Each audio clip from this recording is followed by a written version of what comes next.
What is classical liberalism? It's a set of ideas that places the freedom of the individual as its central feature.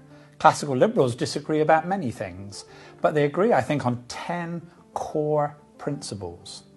Number one is that liberty is the primary political value. We all have lots of different values. We care about our family, our church. But when it comes to deciding what to do politically, what should the government do, classical liberals have one clear standard.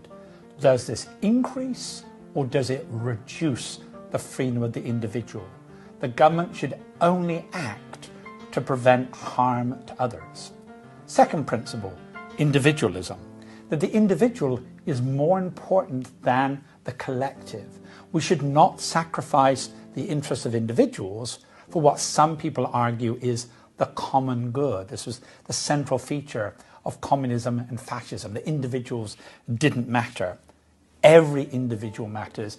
Every individual is worthy of respect. Third principle, skepticism about power. Power is the ability to get other people to do what you want that otherwise they would not do. Government, for example, often claims we're forcing you to do X because it's in your own interest to do so. Whereas very often, when people with power do that, it's really because it's good for themselves. Classical liberals believe that the individual is the best judge of their own interests. We can try and recommend things, but in the end, the individual is the best judge of their own interests. Other people should not force them to do things that they do not want to do. Fourth, the rule of law. This is the idea that there's some higher principles by which we should examine what government does, laws that are passed, government actions. Just like the US Supreme Court will sometimes strike down pieces of legislation that Congress has passed and the President has signed because it goes against certain principles embodied in the US Constitution. Classical liberals believe that certain principles of the rule of law should be applied to what every government does anywhere in the world. A classic example is equality before the law. People should be treated the same regardless of their race or gender or sexual orientation. That's why classical liberals have always objected to the idea that there should be laws that treat, say, blacks and whites differently. 5. Civil society.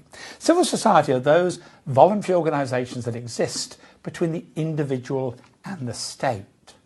Classical liberals believe that most social problems can be more effectively dealt with through these voluntary organisations like the family, like the church, like charitable organisations, because they have the knowledge about the individuals in which they're dealing with.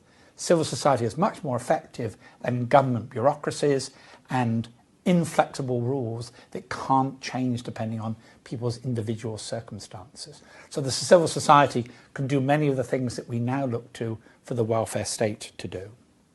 6. Spontaneous order. Order, it means the existence of regularity and predictability in the world. When people are making decisions about what to do, they need to be able to predict what the results of making those decisions should be. Many people seem to assume that order requires some institution, some body to manipulate and organise things. Classical liberals don't believe that. They believe that order can arise spontaneously.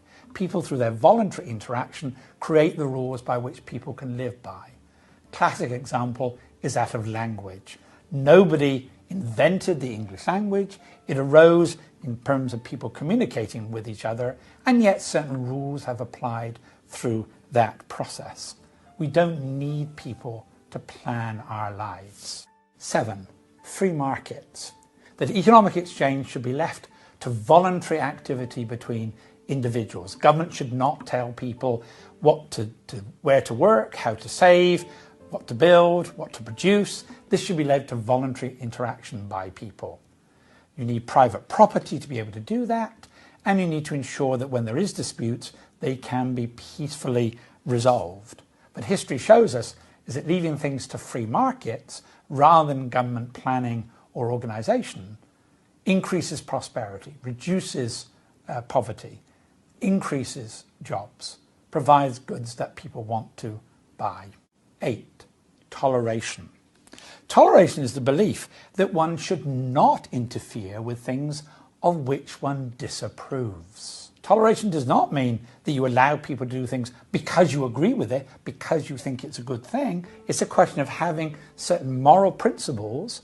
I think this action is wrong, but I will not try and force my opinions, for example, through government, to stop the things that I disapprove of. A classic case of that for classical liberals is free speech. People should be allowed to say things of which we strongly disapprove. We're tolerating things even though we dislike and disapprove it. 9. Peace. Peace is a state where we can go about our business without violence or war. That's best achieved, according to classical liberals, is not by interfering in other countries. In other words, they favour a non-interventionist foreign policy. Their view in terms of our interaction with other nations, it should be based on what's commonly called the 4 freedoms.